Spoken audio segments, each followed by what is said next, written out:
Conversa Aberta. Um programa sem filtros. Já tens as perguntas? Já estamos no ar. Boa noite, sejam bem-vindos ao Conversa Aberta. Já sabe que as terças-feiras à noite são reservadas para conversas sem filtros e sem tabus aqui na antena da Onda Livre. Por isso mesmo, temos connosco hoje em estúdio 3 convidados que vêm precisamente para isso, para termos uma conversa aberta, uma conversa que pretende desmistificar alguns tabus. São eles o padre Roberto Carlos Felipe, também o apostolante Samuel Ferreiro e o vocacionado Francisco Cruz, a quem eu passo já a cumprimentar, e sejam bem-vindos. Muito obrigado. Obrigado, Julieta. Obrigado a todos. E começo precisamente por si, Padre Roberto. O Padre Roberto, que já é uma figura conhecida dos nossos ouvintes e dos nossos espectadores, que nos acompanha muito nas Eucaristias. E toda a gente também já sabe que o Padre Roberto não é português, o Padre Roberto é brasileiro. E eu começava precisamente por aí, como é que surgiu esta sua vinda para Portugal, deixar o país onde fez a sua formação e vir para cá, portanto, trabalhar. Boa noite a Julieta, também boa noite a todos que nos assistem, nos escutam e estão conosco. É uma alegria estar aqui, em primeiro lugar, deste convite, eu agradeço. E eu sou um pouco para me apresentar, também para que as pessoas possam saber de onde eu vim, quem sou. E eu pertenço à Congregação dos Padres Marianos, da Imaculada Conceição, e cujo nós temos o nosso trabalho em Balsamão e também em Fátima, aqui em Portugal. E há 4 anos, precisamente por este período de outubro, final de outubro para novembro, foi feito o convite para que tivesse 2 candidatos do Brasil para que viesse para ajudar no trabalho pastoral aqui em Portugal. E pronto, eu me dispus, me coloquei à disposição dos superiores para vir um tempo e estar aqui e ajudar a comunidade de Portugal nesse trabalho pastoral daquilo que nós entendemos como trabalho pastoral das nossas paróquias. E fui designado precisamente para Balsamão, fiquei o primeiro tempo em Balsamão, e morando em Balsamão e trabalhando nas paróquias, na unidade pastoral ainda da época de Macedo e Cavaleiros, e depois, precisamente, né, neste alargamento todo que o Dom José nos pediu para assumir esse trabalho pastoral na Diocese de Bragança, que é o que nós temos hoje, a Unidade Pastoral da Divina Misericórdia. E há quantos anos é que já está em Portugal? Precisamente está fazendo 4 anos. 4 anos. Por esse período de outubro para novembro, são os 4 anos que já estou cá em Portugal. E quais são as principais diferenças que encontra entre o Brasil, onde também chegou portanto, a trabalhar lá, não é? Qual é a principal diferença que encontra entre o povo brasileiro e o povo português? Assim, Ju, a diferença é a cultura. Em primeiro lugar é a cultura, em segundo é o sol, é o calor. A religiosidade popular também.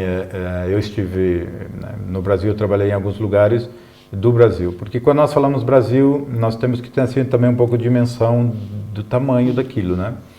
Então, claro que na região sul, da onde eu sou natural, nós temos uma mística, nós temos uma cultura religiosa.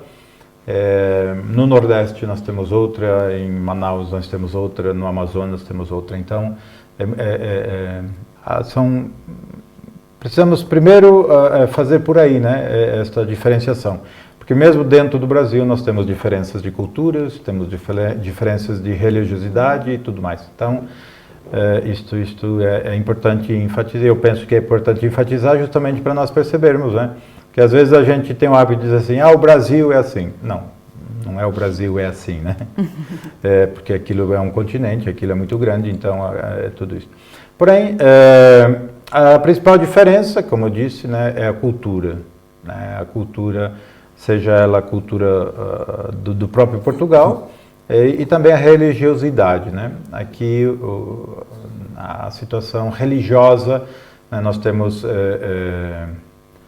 uma faixa etária já bem elevada, quem participa das missas, enfim, da vida da igreja, a falta de gente, né? Isto é uma das grandes diferenças. Porém, também, como eu disse, né, é o calor, né? É o sol. Apesar que, né, isto, claro, a gente também vai se habituando. Mas eu penso que são as principais diferenças, podemos dizer assim, entre o Brasil e Portugal, né? Ou Portugal. Embora o Brasil tenha muita gente, como falou, não é? E é difícil considerar um povo como um todo, porque há de tudo. Embora saibamos que em Portugal o povo é maioritariamente católico, a ideia que nós portugueses temos é que no Brasil isso se vive com muita mais intensidade. Também sente que é? Sim, sim. Uma pelo volume de pessoas, o número de pessoas e a vivência do mistério. A vivência do mistério é muito forte. Então, não podemos dizer que tem mais fé ou menos fé. Nós não medimos a fé assim. A fé não se mede, a fé se vive. Mas, pelo número de pessoas, a concentração é muito maior. E onde há maior concentração, se vive mais a emoção do mistério. E a cultura brasileira, isto sim, essa cultura brasileira de norte a sul, é uma cultura que expressa muito alegria. Nas igrejas nós somos muito alegres. Aqui o povo é muito sério. A gente conta uma piadinha na igreja, custa o povo ri. A gente conta uma anedota, assim, o povo é mais sério, mais assim. Então, por exemplo, nós temos uma figura bastante importante e muito conhecida da Canção Nova, que é o Padre Léo, que ele passou a vida evangelizando, contando anedotas. E foi um grande missionário, foi uma pessoa extraordinária, e que está no caminho dos altares justamente pelo seu jeito de coisa. Então, assim, essa é a diferença bastante forte e bastante visível que a gente vê. É claro que não é fácil você adaptar-se a esta realidade, eu estou falando de mim, né? É claro que custa mais. E às vezes até sou mal interpretado por isto, justamente porque né, algumas pessoas acham que para ser padre tem que ser muito sério, muito... Né? Eu já digo carrancudo, né? Não, eu penso que, e vivo isto é próprio de mim, que estar na presença de Deus é estar na alegria. Mas as pessoas cá em Portugal notam essa diferença entre o padre, que é considerada a figura mais clássica, não é? O mais fechado, e tendo em conta que tem a seu cargo várias aldeias aqui do Concelho de Macedo Cavaleiros Centro, que as pessoas estranham ao início, mas depois se calhar até se entranham. Como é que tudo isto acontece? Sim, é normal, é natural, é a vivência que vai nos levando primeiro ao confronto, né? De onde vem, quem é, né? Estilo diferente e tal. E é a personalidade de cada um. E se nós olharmos a fundo, cada um é diferente. Tanto os portugueses, quanto os brasileiros, quanto os espanhóis, quanto qualquer um, são diferentes. Porque nós não somos feitos em séries. Mas Deus, quando nos fez e quando nos faz, Ele nos faz com uma personalidade própria de cada um. E claro, como eu disse, né, no início não é fácil, as pessoas estranham, mas depois as coisas vão se habituando, as coisas vão se acostumando e pronto, e já encontramos assim. Claro, e também é importante elencar que cada aldeia é diferente. Às vezes, né, a gente cai no erro de tratar todo mundo igual. Não. Cada aldeia é diferente. E eu vou mais longe, cada pessoa é diferente. Né? Então isto é um mistério e esse mistério é... Eu aproveito esta deixa para passarmos realmente ao tema do programa desta noite, que vai de encontro, portanto, àquela ideia que muita gente em Portugal tem da figura de um padre, que é uma figura muito séria, muito rígida, e mesmo as dúvidas ou questões, curiosidades que tem, até se sente um pouco reprimido para perguntar. E o objetivo deste programa hoje é precisamente isso, perguntar aquilo que as pessoas lá em casa querem saber. E, Padre Roberto, Passamos então às perguntas mais abertas. E eu gostaria de saber e que contasse a quem nos está a ver e a ouvir como é que surgiu na sua vida aquele momento em que disse: ok, a partir de agora eu tenho a certeza que é isto que eu quero para a minha vida e eu quero, de facto, dedicar a minha vida a Deus e ser padre. É assim, Ju, não é fácil a gente dar esse estalo, é agora. A vocação é uma busca. A vocação, ela é contínua. É como um casamento, é como uma vida profissional. Nós precisamos cuidar a cada dia. E claro, existe aquele momento, por exemplo, alguém que resolve casar, pronto, existe aquele momento, o dia do casamento, o dia que se conheceram, enfim, essas coisas. Para nós, a vocação, no meu caso, religiosa, sacerdotal, é um pouco interessante. É um pouco interessante porque eu decidi ser padre já velho, mas assim, dentro daquela estrutura normal de, né, sai do colegial, vai para... Não, eu já fui militar, antes de ser padre eu fui militar do Exército Brasileiro, mas havia momentos em que eu me perguntava, não é isso que eu quero, não é isso que eu quero para a minha vida. E o que eu tentava esconder dentro de mim é de uma vocação que eu sentia desde a infância. Então, se voltar um bocadinho lá atrás, eu lembro das brincadeiras que eu tinha com meus irmãos, com os meus primos. Nós somos uma família numerosíssima, tanto os tios, primos e tal. Somos 5 irmãos, mas ao lado da casa dos meus pais morava um tio que tinha 9 filhos. Então 5 com 9 já são 14, então ali já dá um time de futebol e sobra ainda alguns, né? E foi nesse meio que lá em casa a mãe e papai sempre nos levavam à igreja. Que na minha comunidade, se bem que na minha comunidade nós tínhamos a missa uma vez por mês só. Mas mesmo aos domingos nós tínhamos que ir ao culto, tínhamos que ir à igreja todos os domingos, então isto já era praxe e norma de casa. E as brincadeiras que nós tínhamos entre nós era justamente, eu lembro-me que eu era o padre. E assim era, então. Mas é interessante que eu nunca fui assim de muita oração, de muita reza. Quem era de muita reza era o meu irmão mais velho. Também seguiu o caminho Não, este casou. Então, era o indicado, era o mais indicado para, né? Era o mais indicado para. Mas, pronto, acabou. Isto foi no decorrer da vida e isto foi... fui vivendo a minha adolescência, minha juventude, namorei, também trabalhei, tive minha vida profissional também, meus pais são agricultores, também trabalhei na agricultura. Chegou um período da vida em que eu decidi ser militar e queria ser militar e me esforcei para... Mas chegou aos 20 anos, 21 anos, disse, não é isso que eu quero. Não é esta vida que eu quero. E pronto, a gente vai entrando, né, conversa com um padre, conversa com alguém, conversa com um amigo, conversa com uma pessoa, enfim, esta vida normal de jovem. E onde foi que, nesse período, eu encontrei um bispo militar.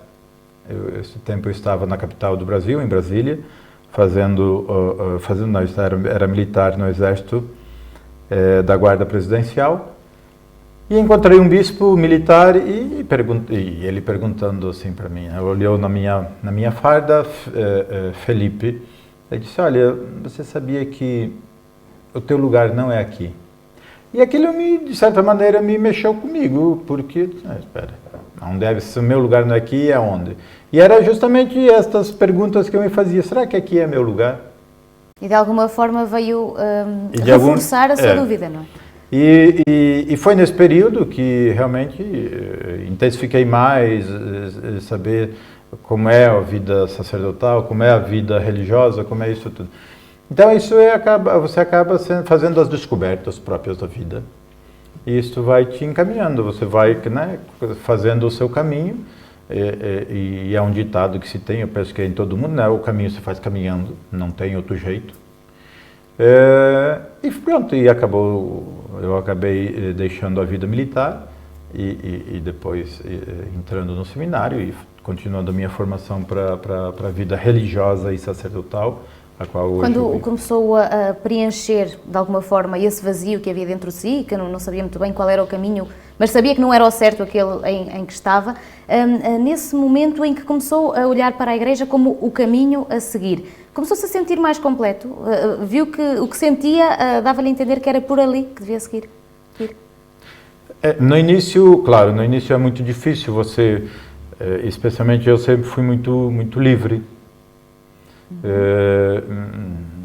E a partir do momento que você começa uma formação, você começa o postulado, você começa o noviciado, você começa os primeiros anos de vida religiosa, não é fácil porque precisa primeiro mudar a cabeça para depois mudar as pernas. Não tem, né? Se a gente quer mudar as pernas e depois a cabeça, não funciona. E sim, aí a partir dessa mudança eu fui percebendo, realmente aqui é meu lugar. Realmente eu fui me encontrando, fui percebendo. Claro que as dificuldades não cessam. Às vezes as pessoas se iludem, porque é padre não tem dificuldade, porque... Não, temos as nossas dificuldades, temos os nossos pecados, temos as nossas limitações da vida de um ser humano normal. Que é um pouco dessa coisa assim que às vezes as pessoas acham que o padre não é um ser humano. Às vezes eu percebo assim, né, às vezes a partir das exigências, disso aqui, parece que o padre não cansa, parece que o padre não precisa se divertir, parece que o padre não precisa ter amigos. Não, calma, né, isso não é por aqui. Então naquele período, naquele tempo, foi toda uma caminhada sendo feita e ali fui me encontrando e ali fui percebendo que realmente é por aqui o caminho. E aí chega um momento que a gente tem que dizer assim, é aqui o caminho e firmou-se. E isso aconteceu comigo em 2002, quando eu fiz os meus votos perpétuos, quando eu professei, quando eu fiz a minha consagração perpétua, é por aqui mesmo que eu vou seguir meu caminho. Isso foi em 2002. E depois me ordenei padre em 2005, dia 5 de fevereiro de 2005 me ordenei padre.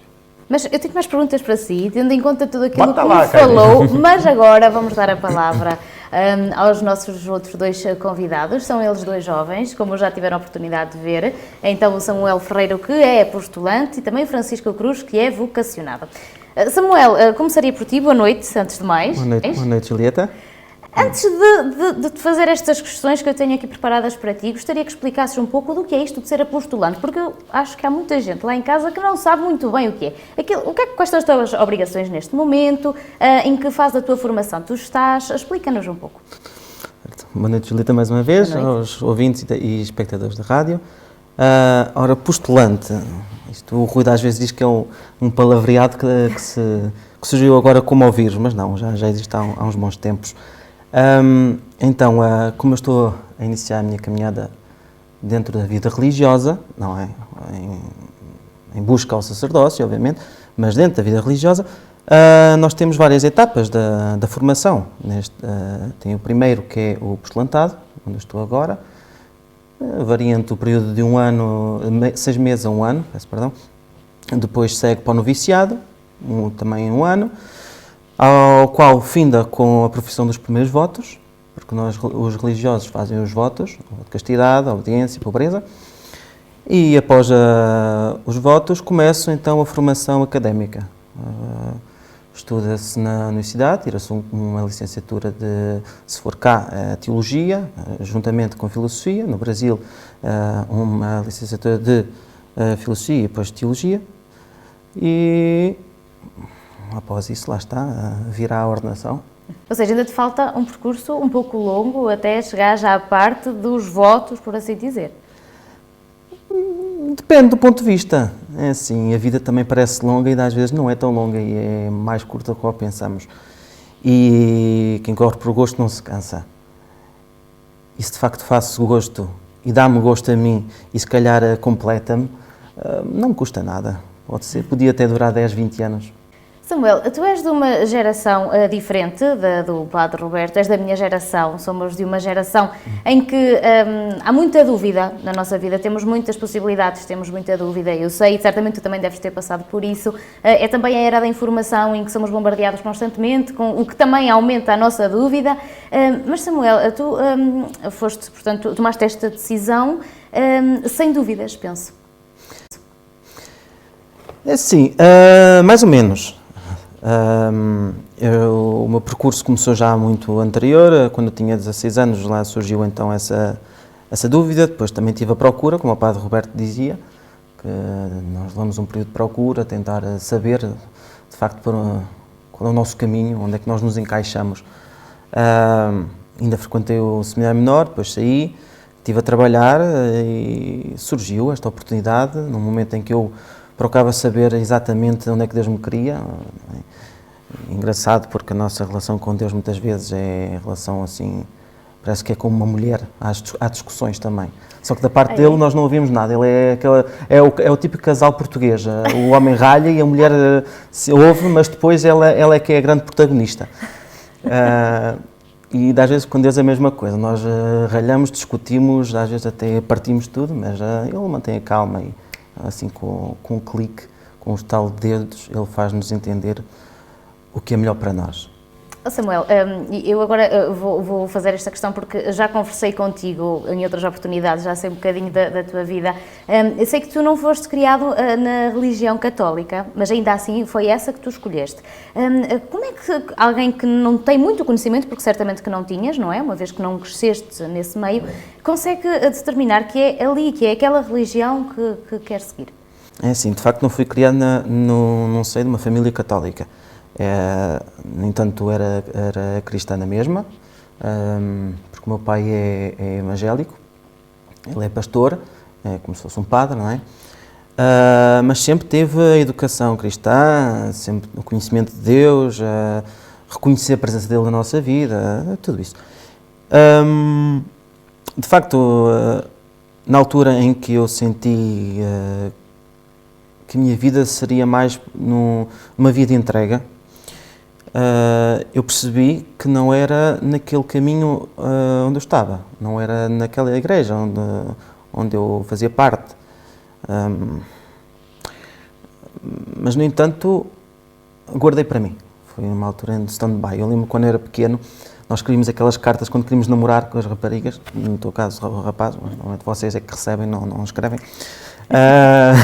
Não quer ser sexista. Também se está a mudar um pouco. Sim. Hoje em dia. Então escrevíamos a cartinha e depois punhamos: queres namorar comigo, sim ou não? Eu às vezes até punha: vou pensar. E às vezes com Deus é isto, não é? Deus escreve-nos a carta: queres seguir-me, sim ou não? E também aparece aquela cláusula que é: vou pensar. Eu pus uma cruz no vou pensar. E pus um bocado em stand-by, porque sentia que não era por ali. Então não tinha um conhecimento direto com a Igreja Católica. A minha família, da parte do pai, da parte da mãe, também sempre foram católicos, mas o meu pai tentou sempre separar. Não é? Mais tarde surgiu a oportunidade de conhecer melhor a Igreja Católica, porque a partir dos 11 anos eu fui criar só com o meu pai, eu e as minhas irmãs. O meu pai era uma pessoa assim um bocado, tinha umas certas alturas que era um bocado violento, e após uma queixa que houve de violência, eu e a minha irmã mais nova fomos institucionalizados num lar de crianças e jovens, e no momento em que eu lá estive, eu andava um bocado mal, andava um bocado perturbado, inquieto, e de facto houve uma pessoa que, percebendo que eu andava um bocado perturbado, me entregou a parte de baixo de um terço. Eu não sabia o que era aquilo, eu agarrei-me aquilo, e de facto a partir dessa noite eu comecei a sentir mais calmo, uma paz. E eu procurei saber o que era aquilo. Eu procurei na internet, vi que era um rosário, nem sabia que era um terço, parecia um rosário. Eu fui logo procurar como é que isto se reza. Lá vi o Pai Nosso, Ave Maria, lá comecei a rezar, foi era a minha companhia depois do almoço. Depois procurei aproximar da Igreja Católica, procurei ir à missa. Lembro que fui falar com o padre, ele convidou-me logo para acolitar, e a partir daí, tendo conhecimento, não é? E uma proximidade maior na igreja, percebi que sim, era ali. Agora faltava perceber como é que seria essa entrega. lá está, também procurei a vida religiosa ao princípio, franciscanos, São João de Deus. Depois percebi que se calhar seria por via do sacerdócio diocesano. Daí ter entrado depois para o E os seminário. teus amigos na escola, antes de entrares para o seminário, não te tentaram dissuadir desta ideia? Não tinhas pessoas à tua volta que diziam, sério, pensa bem, é mesmo isso que tu queres? Aconteceu isto? Aconteceu, até porque eu estava no 10º ano e eu tive em artes e o pessoal de artes é assim meio aéreo, não é? Mais alternativo. Alternativo, exato. Pronto, mas sim. E haviam muitos que me punham essa questão e os meus melhores amigos nas turmas de artes sempre fui aquele pessoal assim mais controverso, não é? Os metaleiros, aqueles assim um bocado mais mal criados, os das passas, mas eu dava bem com eles e eles faziam muito essa pergunta, então, mas queres ir para padre porquê?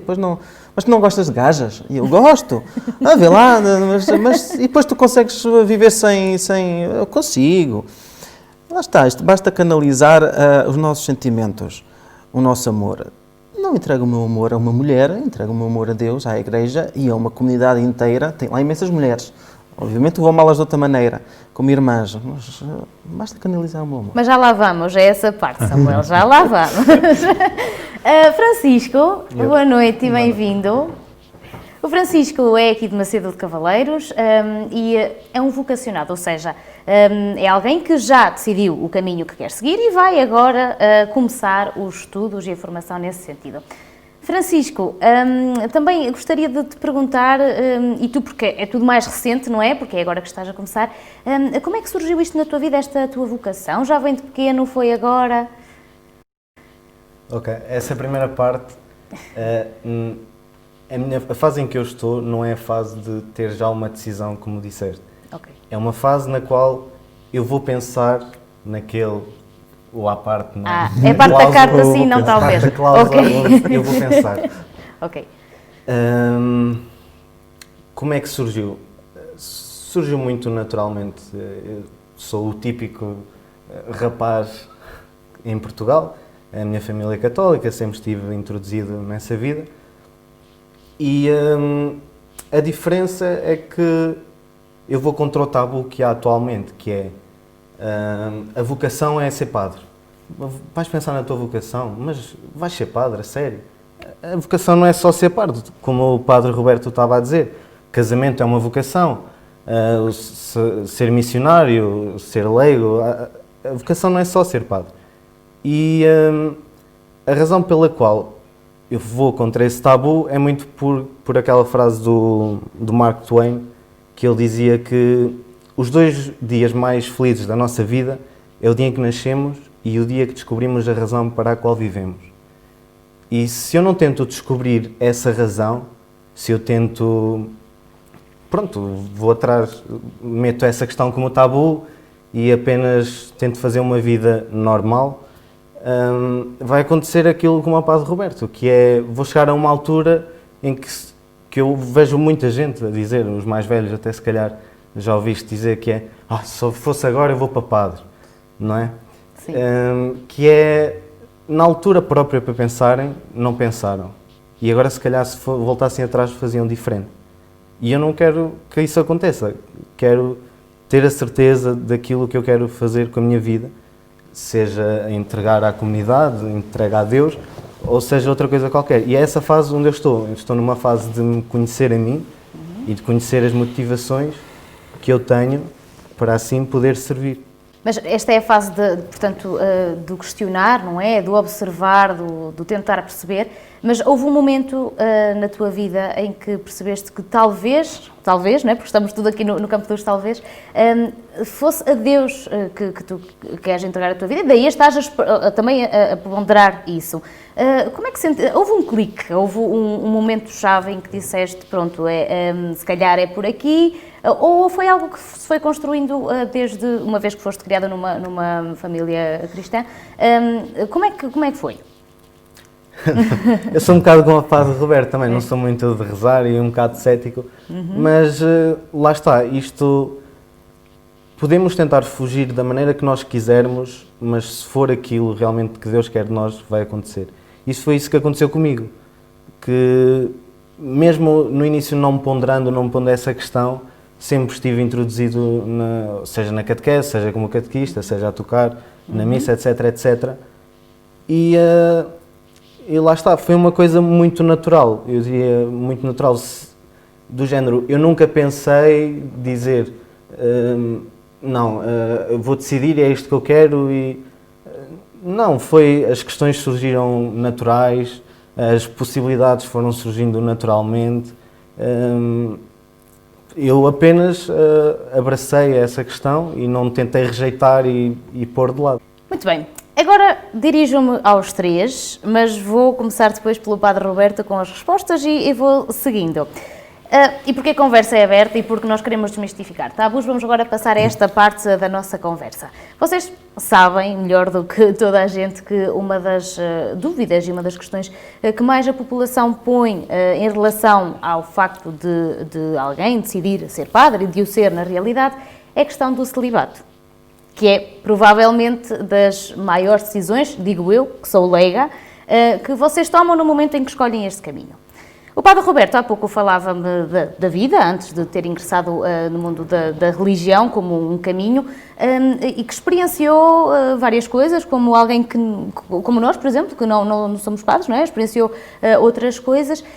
E quando tomou essa decisão, não ponderou, não lhe custou, se calhar, a questão de não poder ter uma relação amorosa, tudo aquilo que iria abdicar ao escolher este caminho, ponderou isso? Como é que esta foi uma decisão fácil, não foi? Eu assim, acho que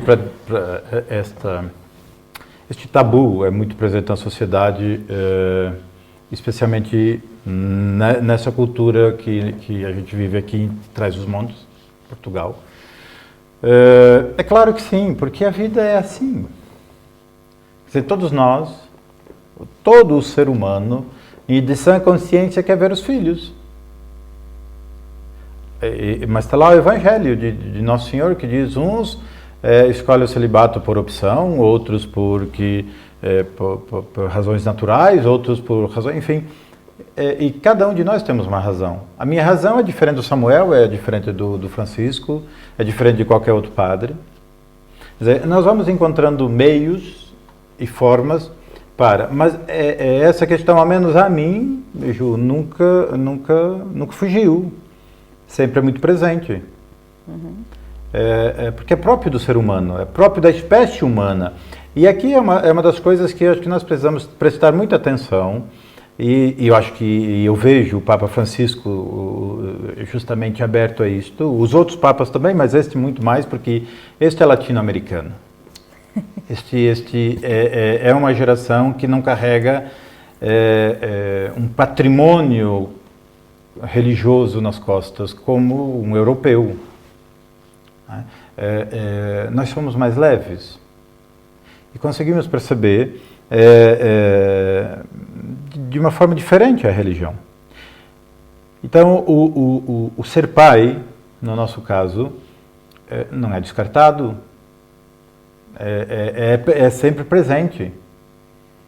E eu penso que qualquer pessoa na sociedade que não é pai, que não é mãe, vai chegar um momento da vida assim, mas puxa, eu queria ter um filho, eu gostaria de ter um. Porque é próprio do ser humano, é da natureza humana deixar continuidade. Isto foi uma das grandes questões do meu pai, por exemplo, que tem tradição, que é espanhol de origem, e ele dizia assim: então você não vai me dar netos. Quem é que vai continuar a família? E eu dizia: pai, tem mais 4. Então é assim, e é um pouco desta cultura de quem é que vai continuar. Quem é que vai continuar a família, quem é que vai continuar. Isso é presente, ao menos a mim é muito presente. Claro, mas canalizamos, temos a dimensão do amor não é só ter filhos. A dimensão do amor é muito maior quando nós conseguimos compreender isso, né? Que é o eros, o amor eros, o amor filia, o amor ágape, em que nós vamos harmonizando isso tudo. Então, isto é importante para que as pessoas também possam perceber de que o padre não é uma pedra. mas tem sentimentos. O padre, a irmã, o religioso, a religiosa, enfim, o bispo, o papa, tem sentimentos. Então, só não temos filhos, claro, porque temos aí essa opção do celibato e a qual consagramos a nossa vida sexual para as coisas de Deus, que isto é importante para nós, isto é importante. Para algumas pessoas da sociedade, isto não faz diferença, mas isto é para eles, mas para nós para a igreja é. E aí, de repente, aqui, Gil, nós vamos entrar numa situação, porque padre tinha que casar, porque padre tinha... Não é que tinha que ser. Eu sempre pergunto, né? Essas pessoas que dizem, padre tinha que casar. Eu sempre digo, vocês já perguntaram para ele se ele quer casar? Tratamos todo mundo igual. Não, cada um de nós somos diferentes. E entendemos a vida de maneira diferente. Né? Esta individualidade é extraordinária, porque esta individualidade, não individualismo, mas individualidade de cada um, é que vamos nos encontrar com Deus. Você no seu jeito de pensar, no seu jeito de viver, no seu jeito de fazer as opções de vida, eu no meu, o Samuel dele, o Francisco no dele, e assim por diante. Agora, o comum na igreja é que, especialmente para nós religiosos e para os padres diocesanos, é que na igreja católica apostólica romana, os padres não casam.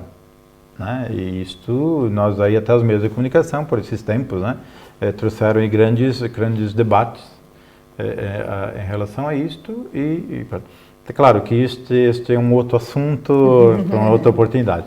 Então, isto é importante nós percebermos desta maneira de que consagramos a nossa vida afetiva, sexual, para as coisas de Deus, nessa dimensão que nós entendemos como religioso. Mas consegue perceber de como, ou se há alguma forma de que uma eventual possibilidade, quem sabe, no futuro, de que os padres possam ter mulheres, ter relações, acha que isso influenciaria o vosso trabalho, a vossa dedicação? Como é que encara isto? Olha, eu espero que seja logo, porque depois de velho eu já não quero mais. Gil, assim, a opção, quando nós fazemos a nossa opção conscientes, quando fazemos uma opção consciente, é diferente. Há muitas pessoas na sociedade que fazem a opção de serem solteiros. Não querem casar, não querem, pronto, é uma opção. Eu acho que esta opção é bastante interessante. Mudaria se nós casaríamos? Não, eu penso que mudaria, claro. Claro que sim. Imagina, eu estou aqui me imaginando agora, eu lá casei no Brasil, trazer a mulher, filhos para cá, isto é um pouco confuso a minha cabeça agora, tá? Isto pensei agora, né? Não tinha pensado aí. Nunca tinha pensado nisso antes. Não, por acaso não, mas pensei agora, isto é uma confusão danada, né? Mas pronto, mas claro que muda, porque hoje, assim, eu carrego eu só.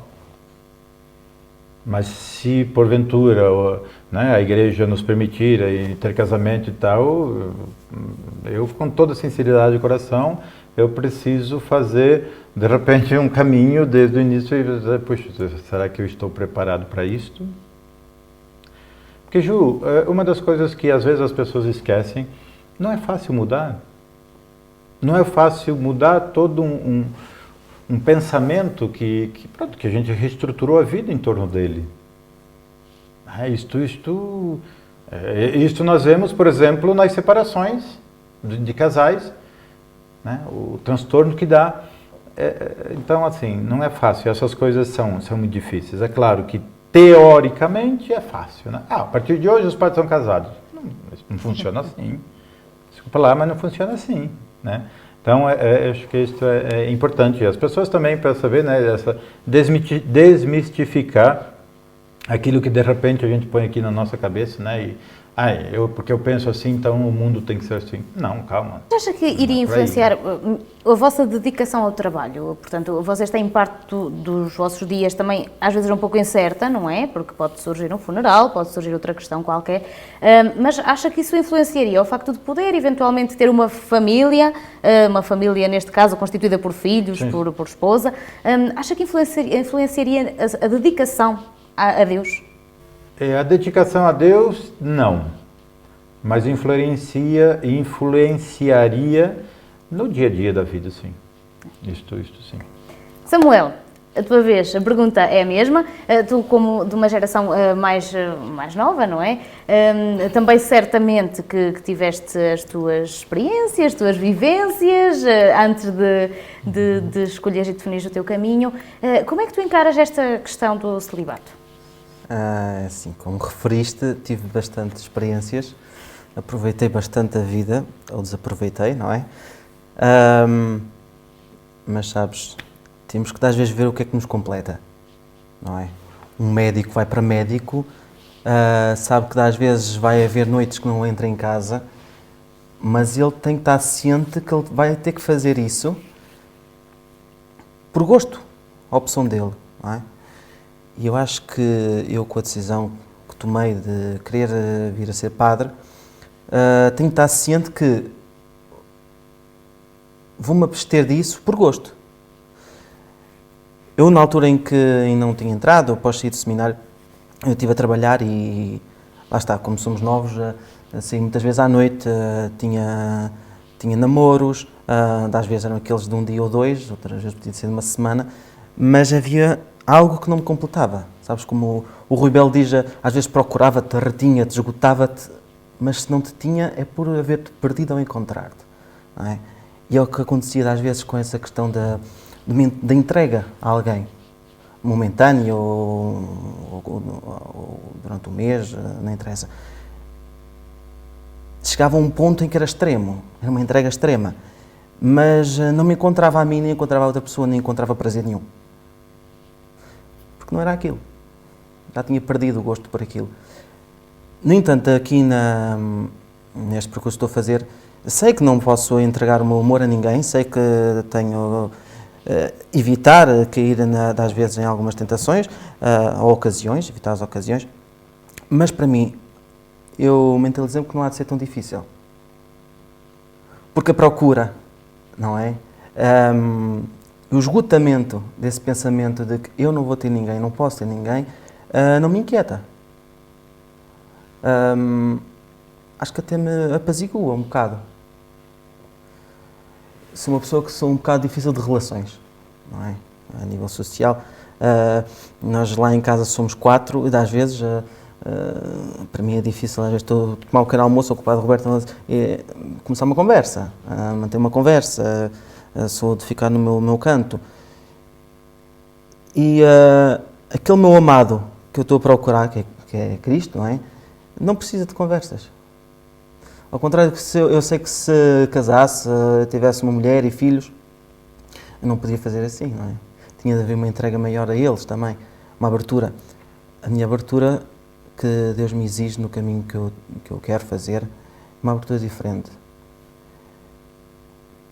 É uma abertura com a audácia com que Deus nos abre também o coração dele.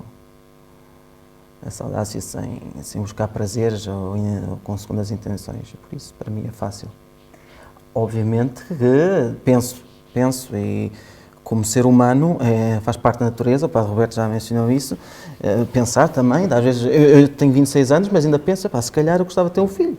Eu sou tio, está a caminho o 5º sobrinho e gosto de estar com eles, gosto de exercer a minha autoridade com eles. E às vezes penso, se calhar eu ia dar um bom pai ou não sei, mas estou ciente da decisão que eu tomo e abraço-a com alegria e satisfação, muita satisfação. Na tua resposta, ao longo da tua resposta, usaste a expressão eu aceitei, ou eu aceito, e eu mentalizei-me. Mas imagina que não precisavas de aceitar nem de mentalizar e que os dois caminhos podiam existirem em simultâneo. Achas que era mau? Achas que era bom? Se calhar até poderia ser a tua escolha, não seguir o outro, mas haver a possibilidade de. O que é que tu achas disso? O Padre Roberto referiu que a nossa cultura é diferente da América Latina, porque nós trazemos o peso de uma história da Igreja e cultura eclesiástica diferente. É assim, eu não vejo um porquê de mandar abaixo uma tradição que já vai na Igreja já há séculos, desde o Concílio de Trento, penso eu. Se houvesse a possibilidade, não sei. As vivências que eu tive, vi que era algo que não me satisfazia. Por isso, para mim, seria fácil responder. Não me importo, não vejo que isso acrescenta algo à minha autorrealização, nem à minha realização dentro de uma comunidade. Não vejo. Francisco, tu que neste momento ainda estás naquela parte do não sei, vou pensar, certamente que esta é uma questão que te faz pensar muito. Sim, mas eu começava já por não concordar contigo. O Samuel disse, não posso entregar o meu amor a ninguém. Não é verdade, porque tal como o Padre Roberto disse, o amor tem vários níveis. Não é só o prazer físico, etc. Porque, por exemplo, mesmo se eu tivesse com uma rapariga, ou se alguém está com uma rapariga e quer casar com ela, não é só pelo prazer momentâneo que ela lhe pode dar. É porque ele apaixonou-se pela pessoa que ela é, certo? Ou seja, esse é um outro tipo de amor. E esse amor nós podemos ter, nós apaixonamos-nos por Deus.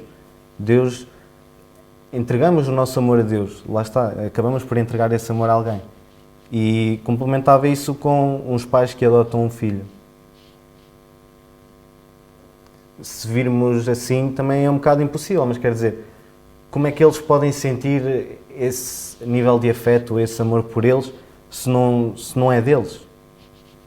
E não é por causa disso que eles não conseguem, não é? E nós é igual, nós temos comunidades, temos pessoas que precisam de nós. Não quer dizer que nós nunca vamos dar o nosso amor a alguém ou que nunca vamos amar alguém. Mas a entrega que vamos fazer e o amor que vamos dar continua a ser amor, de maneira diferente, obviamente, mas o amor continua presente.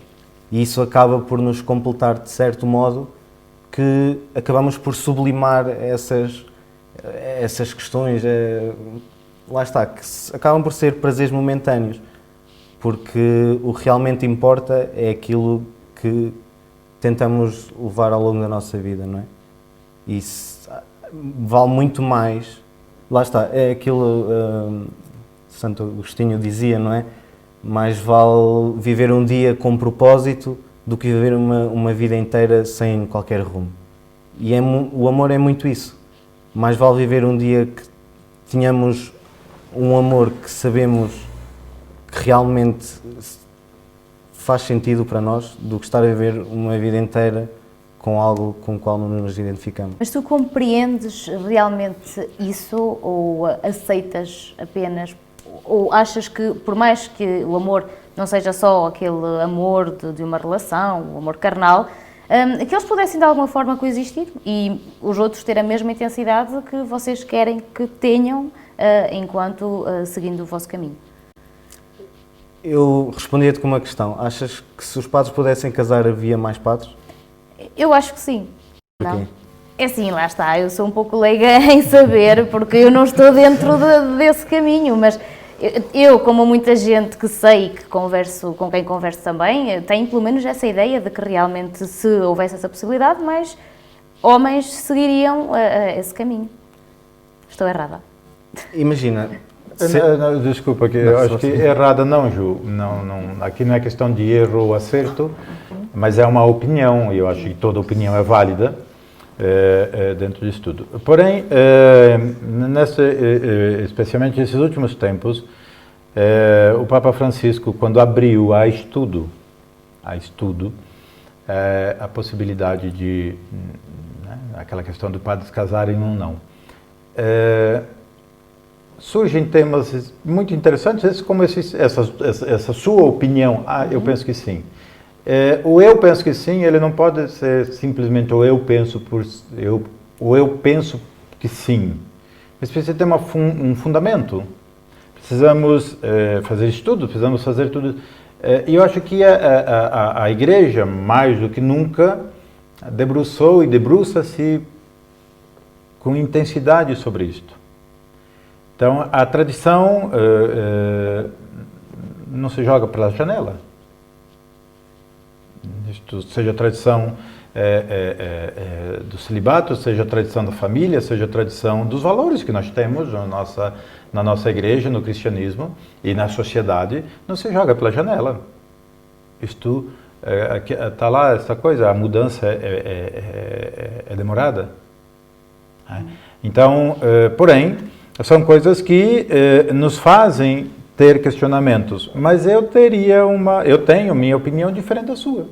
E qual é? É que não é liberar o casamento ao sacerdote que vai aumentar ou vai diminuir, não. Porque ser padre é vocação, não é profissão. Então, isto para mim, a grande diferença está aqui. Ser padre é vocação, não é profissão. Para manter uma família, precisa ser profissional. E aí nós vemos, né, todo este aparato econômico que é muito mais difícil, e sem contar, realmente, que o sacerdócio cristão, católico, ele nasce na igreja já no início do cristianismo, sendo já com opção para o não casamento. E é o que desenvolveu. Então nós temos casos em outras igrejas cristãs, católicas, que estão em unidade com a igreja de Roma e têm padres casados. E nessas igrejas tem iguais ou maiores dificuldades de sacerdote, mesmo com homens casados. Mas disse que o Papa Francisco abriu a questão a estudo. E será que são essas as conclusões a que têm chegado? Talvez estejam mais dentro do assunto. Os estudos ainda não terminaram e não se encerraram, e então, pronto, ainda estão fazendo este traballo, esse estudo todo. Então, não se fechou as portas, né? Não se fecharam as portas para nenhum dos casos. Mas está aí, eu acho que nós vemos culturas, né? Nós vemos culturas, por exemplo, na Europa, a cultura da Europa na Idade Média e em diante, os mosteiros e conventos eram abarrotados de homens que viviam o celibato por causa... Hoje temos um pouco mais de dificuldade, mas, por exemplo, nós temos países como a Índia, como o Oriente, nós temos muitas vocações, mesmo a questão da América Latina hoje está nascendo novas vocações e muitas vocações. Então, é assim, mesmo aqui, olha aqui em Macedo, né, nós vemos aqui, desde que eu estou cá, e há 4 anos, nós temos 4 vocações. Então, pronto, o reino é de Deus, é Ele que é o dono, ele que sabe o que faz, é a igreja dele. Se fosse nossa, nós já tinha acabado com ela fazia tempo, né? Mas é Ele, então, e Ele sabe, quer dizer, eu penso que Ele conduz da maneira dele. Pode ser, nós podemos até discordar, mas é a maneira dele.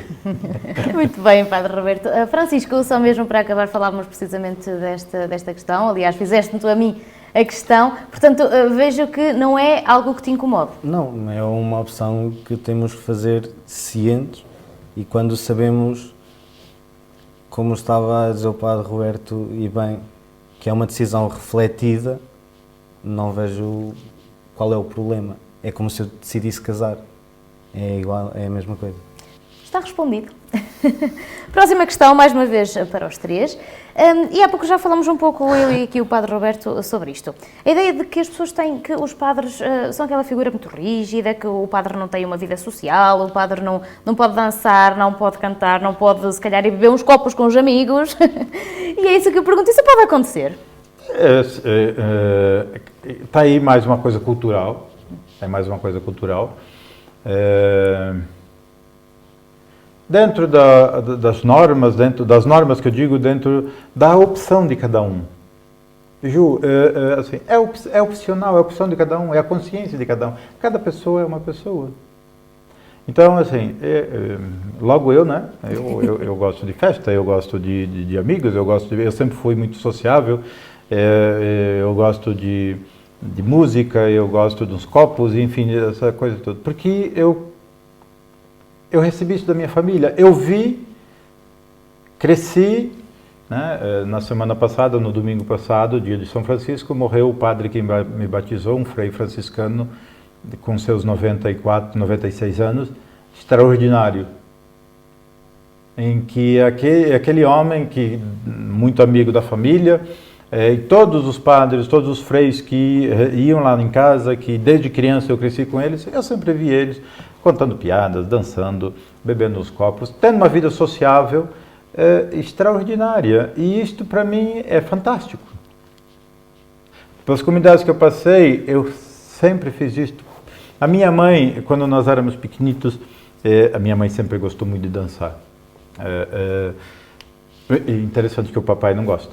O papai não é de dançar. Então, a mamãe, quando íamos às festas, aos bailes, então ela tinha que dançar com alguém, então ela botava nós em cima dos pezitos dela e carregávamos nós. E foi ali que eu aprendi a dançar. Quer dizer, para mim, eu dançar não tem aquela coisa de, né, o acasalamento. Não, para mim é o social, é o estar com os amigos, é fazer com que a vida se torne bela porque se vive. Né? E eu tenho uma coisa muito própria minha. A vida é bela quando se vive ela na intensidade da própria vida e da própria opção. Então, claro, né, e tem, como se diz, tem lugares para ir, como o Papa Francisco dizia na sua carta, né, que tudo é permitido desde que seja feito com consciência, com liberdade, com propósito daquilo que é a própria vida. Né? Já foi citado Santo Agostinho, né? Ele diz assim: ama e faz de tudo o que queres, mas primeiro ama. Então acho que, claro, nisso tudo somos incompreensíveis, somos isso, tudo, mas olha, eu não tenho preocupação com o que o povo diz. Pois era isso que eu lhe ia perguntar, principalmente nos sítios mais pequenos, como nos encontramos aqui, as pessoas sabem quem é, sabem que é padre, não se sente julgado, as pessoas não sei se até o abordam nesse sentido, ou se sente que do outro lado das pessoas há um olhar diferente, sente isso? Sim, mas o problema é deles, não é meu. Está aí, Ju, eu acho que eu sempre aprendi a viver a minha vida com responsabilidade daquilo que eu escolhi. Pronto, isto aqui não é uma justificação ou justificar isso, mas eu acho que as pessoas se preocupam muito com os outros. Isto é terrível. Isto é diabólico. Para mim isto é diabólico. Eu estou mais preocupado com a vida desse rapaz, daquele, do que com a minha. Aí eu fico mais observando o que você faz do que... Não, calma, pera. Então, para mim, essa questão é uma questão mesmo de quem não tem o que fazer, e de quem tem maldade. E aí é uma questão... E aí isto é diabólico, isto. Mas eu penso assim que o padre precisa ser sociável. O padre precisa viver na sociedade. É o cheiro das ovelhas que o Papa Francisco nos diz. Saímos das sacristias, saímos das igrejas, saímos das nossas casas paroquiais, das nossas casas para estar no meio do povo, para sentir o povo. Para ali beber uns copos, comer um chouriço, uma malheira, uma castanha, participar desta festa do povo. Afinal de contas, essas festas, a maioria, ou todas elas, acontecem nos pátios da igreja. Então por que vamos diabolizar aquilo que é feito às portas das nossas igrejas? Não é muito pelo contrário. Vamos estar com esta gente, porque esta gente que está ali fora é a mesma que está lá dentro. Né? Se não for a mesma, é porque tem algum problema. Então, e aí eu acho que nós precisamos romper, quer dizer, eu sou um pouco não, sou rebelde, né? Mas esses dias me disseram que eu sou rebelde educado, né? Não, mas eu acho que essa rebeldia não é rebeldia por rebeldia, mas é uma rebeldia para também que as pessoas possam perceber, né? Que o padre é uma pessoa normal, é um de nós, né? Claro, com funções, com responsabilidades diferentes, mas é um de nós. Mas sendo que em Portugal isso acontece pouco. Não só em Portugal, Ju. Não é só aqui. Lá do outro lado do oceano também acontece isto. Isto não é não é uma coisa própria de Portugal, não. Lá do outro lado do oceano também acontece. Mas quebrarmos esse paradigma, fazermos com que o padre seja aí uma pessoa realmente que esteja na sociedade e viva na sociedade. Claro, aí é diferente um mosteiro, é diferente, mas só aqui para elencar um bocadinho, Ju, eu tenho uma irmã religiosa, que algumas pessoas também conheceram, que estavam andando por aqui. Olha, lá em Edroso, nós andamos ali dançando com ela e eu não vejo mal nisto.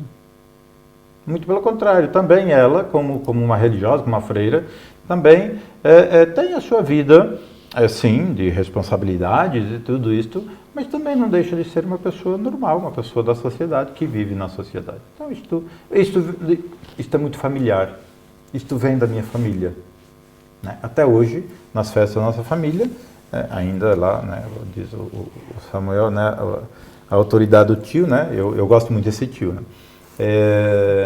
Ainda, né, pela razão de estar longe dos meus sobrinhos, ainda nas festas familiares, casamentos, essas coisas todas, a primeira música sempre é com o tio ou com a tia. Porque eu acho que esse respeito, esse carinho, é familiar, né? São costumes familiares que nos ajudam a ser e estar na sociedade. E então tu, Samuel, também vais ser daqui a uns anos um padre que vai beber uns copos, que sai com os amigos? Já bebe agora. Ou vês-te um padre mais reservado ou mais fechado? Como é que tu te imaginas? É assim, se eu mais tarde for diferente do que sou agora, das duas uma, ou me tornei muito hipócrita ou mudei mesmo radicalmente, não é? É assim, a vida convida a fazermos tudo com vida. Ou seja, podemos fazer tudo, desde que não nos mate. Não nos mate interiormente, não nos mate aquilo que somos. Quer dizer, porquê é que eu não hei de tomar um copo por ser padre? Quer dizer, faz parte de mim, não é? Se me alegra a mim e até satisfaz às vezes as pessoas que me convidam, com quem depois hei de estar, porquê é que não hei de fazer? Não é? Agora, não vou fazer nada que escandalize ninguém. Lá está, se alguém se escandalizar por me ver beber um copo, como o padre Roberto diz, o problema é deles, mas não é, eu estou muito bem. Obviamente que, pronto, daí a chegar aos extremos é diferente, não é? Mas também toda a gente está propícia a isso. Eu beber um copo, pois eu fico bêbado, está bem, aí é outra conversa. A sair à noite, eu vou de férias, vou com o meu melhor amigo, vou com alguns amigos, sabem perfeitamente que eu quero ser padre e se me convidarem para sair à noite, saio. E até se alguém falar comigo e me perguntar alguma coisa na minha vida, faço questão de dizer, eu quero ser padre. Então, mas estás aqui? Então, sou pessoa, sou animal. Às vezes as pessoas têm essa ideia de que o padre é aquele supra-sumo intocável. Não é como é Deus na terra, Deus no céu e o padre na terra. Não, é nada disso. Aliás, a Igreja já teve muitos problemas por as pessoas pensarem nisso. O padre não é um ser divino. É um ser que simplesmente mantém contacto com Deus, mantém contacto com os homens. Por isso, se beber e ir dançar e ir a umas festas com os homens, porque não também, isso também é uma forma de evangelizar, é uma forma de praticar o amor e a caridade. Francisco, agora a pergunta é para ti, tu que ainda estás nos pensamentos, como é que tu encaras toda esta questão? Eu chatei-me um bocado quando alguém faz essa pergunta. Não te chateias comigo, não vai não. Não, mas do género, quando fores padre, pois não podes vir beber, não sei o quê. E eu pergunto, então e quando fores casado, não podes ir beber com os teus amigos? Quer dizer, qual é a diferença? Não é? Há uma coisa que as pessoas não percebem, é que nós temos várias personas, várias máscaras, não é? E às vezes vale muito mais uma conversa numa mesa de um café com uma cerveja à frente do que estar 3 ou 4 horas a falar dentro da igreja. Ali, eu não tenho assim tantos anos de experiência nestas coisas e já tive esses encontros onde eu vejo que é realmente ali onde a pessoa deixa as máscaras de lado e é o que ela é e exprime o que ela sente. E é aí que nós podemos conhecer verdadeiramente alguém, não é? São João Bosco tem uma frase muito interessante que eles dedicam só aos jovens e ele dizia: o meu encontro teológico com Deus não é só na oração, é no recreio, no pátio, com os jovens. E eu vejo muito isso. Às vezes vale muito mais uma pequena conversa com alguém que precisa ou com alguém que queira desabafar do que estar a rezar 30 terços. É uma obra de misericórdia. Portanto, estou a ver que, no geral, os três têm a mente aberta e também, de certa forma, acham que isto é importante para a própria Igreja, não é? Para abri-la e para estar mais próxima da comunidade. Será que há também essa utilidade de ser uma pessoa extrovertida, de ser uma pessoa sem tabus e que socializa, também traz esse peso? Perguntava assim uma pergunta rapidazinha, uma resposta rápida de cada um. Sim, Ju, às vezes, né, para elencar isso, né, às vezes as pessoas olham assim, você é padre? Pois daí eu brinco, né, olha, não dê...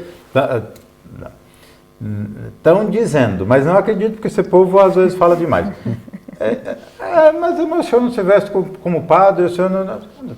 É porque eu ando de calções, de havaianas, de t-shirt, Então o padre tem que... Se foi um tempo em que o padre tinha que andar de batina, pronto, ok. Aquele tempo é aquele tempo. Mas hoje nós vivemos um tempo diferente, penso eu. É importante? Pronto, para algumas pessoas é importante? Pronto, ok. Mas para outros não. Acho que isto vale muito. Ajuda a igreja a também dinamizar e também a nos purificar a nós mesmos e a percebermos de que o meu encontro com Deus não se dá pelo padre. O padre, e aqui é bastante interessante e importante, o padre é aquele que está à frente de uma comunidade, mas não é Deus. E quando nós vamos à igreja, nós não vamos pelo padre. Se eu vou à igreja é porque eu tenho um objetivo maior do que o padre, Deus. Mas o padre está ali como aquele que conduz o rebanho, quer dizer, está ali fazendo este serviço de evangelização para conduzir. Mas é para conduzir, não é o padre, não é o ponto final. Isto é importante, é para a gente perceber isto de que, né, você pediu uma resposta rápida, né, mas eu não consigo dar uma resposta rápida. Não, eu acho que sim, ajuda sim a sociedade também a perceber uma outra dimensão da igreja que é preciso nos nossos tempos. Samuel? Olha, Julieta, como eu referi, se nós vimos às vezes na oportunidade de tomar uns copos à noite, uma oportunidade também de evangelizar e de haver uma possibilidade de aproximação a alguém que até está afastado, não é? E como o Francisco dizia, pode surgir uma conversa, mas tu és padre, não sei. É assim, acho que é urgente muita coisa neste mundo. O que não é urgente é o que urge em muitos lados, que é a preocupação com a vida alheia e não com a sua própria vida. E dentro das urgências que este mundo carece, é urgente o amor. E é urgente o barco sobre o mar. Como dizia o poema. Nós somos ministros de Deus. Eu não sou, estou a caminho, o seu padre já é ministro de Deus. Acho que todos somos a ser chamados. Mesmo os leigos, em toda a vocação, somos chamados a ser ministros de Deus. E o ministro de Deus tem que apontar para Deus e amar.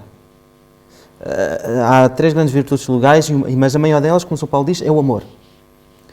E em tudo temos que procurar precisamente esse amor, em qualquer lado. A fazer, o que quer que seja. Como o Padre Roberto disse, citando Santo Agostinho, ama e faz o que quiseres. A medida do amor é amar sem medida. Não importa aonde, fazer o quê, desde que não escandalize, não é? Mas lá está. É urgente amar. Beber uns copos, se calhar até estamos a amar. E a apontar o barco que está sobre o mar. Que é a igreja. Muito bem. Francisco, a tua opinião agora? Qual era a pergunta? Lá em casa já não se recorda. Se o facto de o padre ser uma pessoa aberta à sociedade, de poder fazer as mesmas coisas, ou pelo menos quase todas, que alguém da sociedade faz, se achas que é uma forma também de abrir a Igreja a outros mundos, também a outras mentalidades? Sem dúvida, eu tenho um exemplo muito prático. Quando nós fomos fazer missões em Arcas, houve lá uma noite que chamaram, não sei o quê, vem cá, vem um copo, não sei o quê, lá. E com isto tudo, o que é que aconteceu? Uma pessoa já adulta, de 30 e tal, que nunca tinha ido à igreja, ia lá para a festa e pouco mais. Com base nessa noite, acabei por conseguir levar à oração da manhã, até ainda rezou na oração da manhã e foi à missa. Acho que exemplo mais prático do que isto não há. Não importa o que fazemos, não é? Aspas, aspas. Importa sim qual é o objetivo para o qual o fazemos. Está respondido. E porque não temos muito mais tempo, que já está tarde, eu queria só pedir a vossa opinião muito rápida sobre um assunto, e eu vou agora recorrer aqui às minhas cábulas, que recentemente o Papa Francisco veio a público a dizer que o prazer de comer e de fazer sexo é simplesmente divino e que o prazer vem diretamente de Deus. Ora, eu gostaria que vocês comentassem estas palavras do Papa Francisco. Ju, isso é uma outra entrevista. Então tento sintetizar. E é justamente aquilo que nós estávamos falando até agora, Ju. Estávamos sem querer ou querendo, estávamos dentro justamente desta afirmação do Papa Francisco. Tudo que é excesso é mal. E está aí de novo, né, as opções da vida. As opções da vida. As pessoas veem as relações sexuais mundanas e esquecem que foi de uma relação sexual entre um homem e uma mulher que nós nascemos, que existimos, que fomos feitos, use a palavra que quiserem. É nisso que o Papa Francisco nos diz, né? De quebrarmos esse tabu de que Claro que o sexo aí liberal, claro que é errado, claro que é mal, claro que isso vai trazer uma série de consequências, não é disso que o Papa diz. A mesma coisa comer. Se vamos comer exagerado, é que o dia estamos desse tamanho, pronto, vai dar um... Não é disso que o Papa diz. O Papa diz fazer tudo com aquilo que é prazer da vida. Ali em casa nós cozinhamos. Os chefes de cozinha é o Padre João e eu, que estamos lá, e Samuel e João Paulo, que mora conosco, são os auxiliares, né? Francisco, às vezes em quando, passa para lá também. Uma salsinha. E dá gosto e dá prazer naquilo que se faz, naquilo que nós fazemos. Optamos por não ter uma pessoa que nos faça o alimento. Optamos nós mesmos fazermos o nosso alimento. Isto é divino, isto dá prazer, isto é prazeroso para nós. Mas não pecaminoso.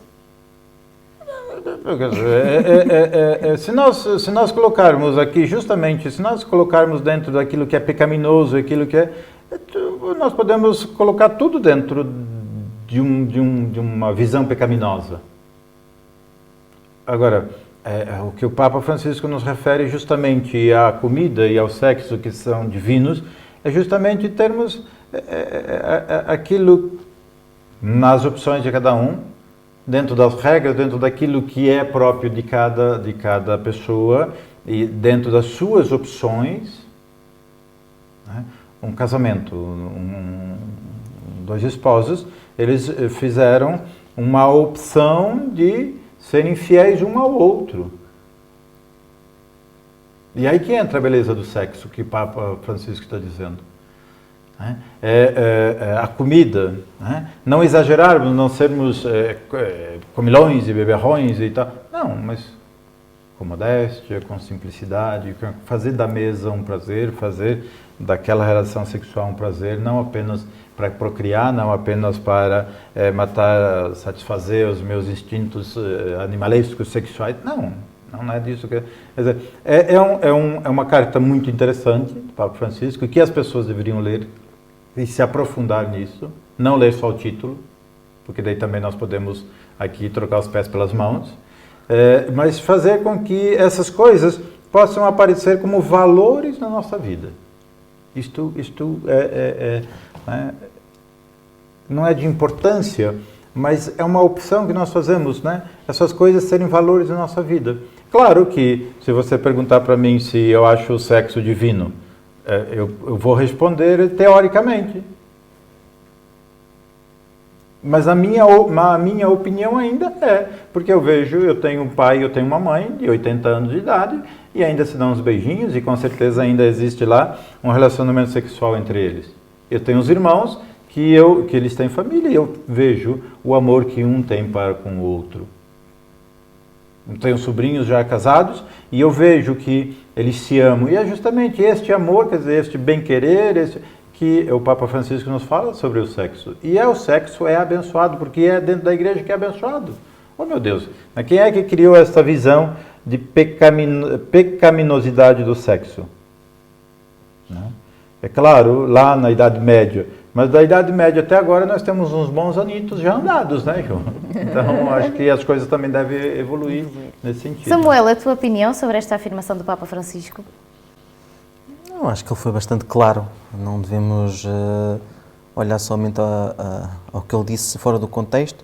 É assim, o meu pai dizia muitas vezes, tu comes para viver ou vives para comer? Não é? Lá está. Eu como para viver, não é? Tudo pode ser em pecado no seu excesso, é verdade. Às vezes as pessoas dizem, mas o Papa Francisco está a ver, foi um bocado fora do que a Igreja diz, porque a luxúria é um prazer, é um pecado capital. A gula é um pecado capital, está bem, mas isso são pessoas que canalizam a sua vida e a sua existência para aquilo. Canalizar a nossa existência para os atos sexuais, somente para o prazer sexual, ou canalizar a minha vida só para o prazer da comida, assim como o prazer da bebida, como o prazer de ter algo, de possuir, isso é pecaminoso, isso já não é divino. A vida é divina também. Agora, há muita gente que leva a sua vida de uma forma pecaminosa. Isso já não é divino, a forma de viver. O prazer é divino. Agora, a forma como nós o usamos ou abusamos dele, isso já é pecaminoso. Francisco, agora tens a tua palavra, qual é a tua opinião? Sou o último, não há nada para dizer. Não, mas eu sigo muito... Não, mas eu sigo muito o pensamento do Padre Roberto, que é... o ato em si é uma partilha de amor, acima de tudo, não é? Porque senão é mesmo só a nossa parte animal, e o amor é o que nos distingue dos animais, e aliás até alguns animais que têm essa parte do acasalamento para a vida, não é?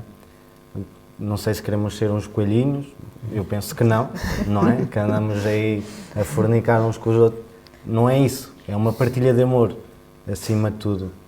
E depois essa parte da pecaminosidade, é assim, há pessoas que vão rezar e acho que também pecam, porque estão lá a rezar e a dizer que são muito bons, bater com a mão no peito, não sei o quê, depois vêm cá para fora e não fazem nada do que aquilo estiveram a dizer.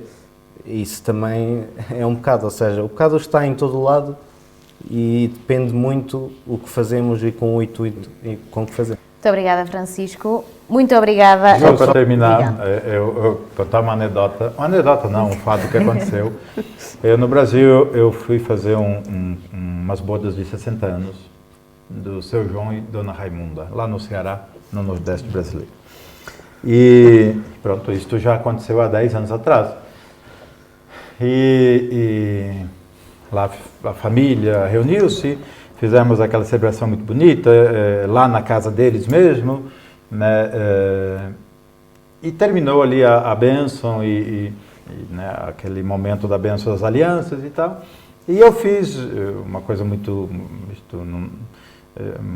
pessoal e trocaram as alianças e eu disse, então agora, seu Antônio, um beijinho na dona Raimunda, né? Claro, um homem que está fazendo 60 anos de casados, e isso nós temos que pensar que isto 70 anos atrás, na sua juventude.